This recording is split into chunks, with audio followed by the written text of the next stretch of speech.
The House of Representatives has announced a 23-member committee to study the proposed restructuring of federal government agencies in line with the Stephen Oronsaye report.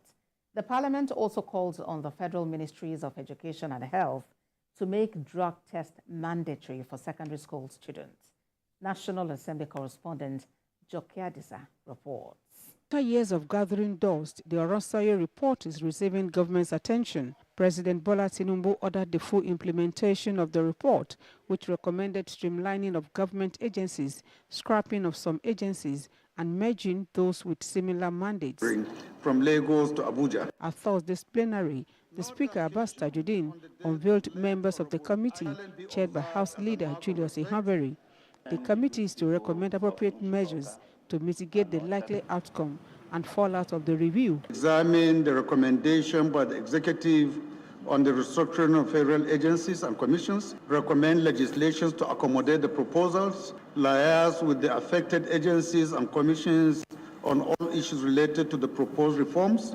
In a related move, the House passed a motion from 3 members calling on President Bola Tinubu to comprehensively review the 2012 Oronsaye report, all other related reports and white papers before implementation. To stem the tide of drug abuse among youths, the House proposes that government makes drug tests mandatory for new entrants. According to studies which showed a notable prevalence of drugs and substance abuse across secondary schools in Nigeria, 1 in every 4 students between 15 to 19 years abuse substances. Syrup containing codeine and tramadol top the list of drugs, ranking higher than cannabis. Lawmakers want the Joint Admissions and Matriculation Board to extend the ongoing UTME registration by 2 weeks. Without extension of the registration, many candidates will not be able to register and participate in the exercise. And that means there will not be a wider coverage and participation in this year's UTME examination in Nigeria. Okeigbo in Ondo State, southwest Nigeria, is close to having the Federal College of Nursing and Midwifery as the bill sponsored by Festus Adefiraye passed second reading.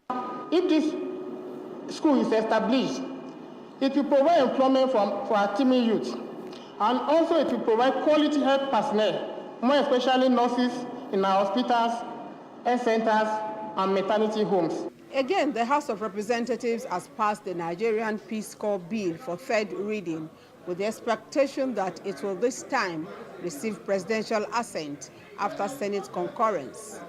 Joke Adisa, TVC News, Abuja.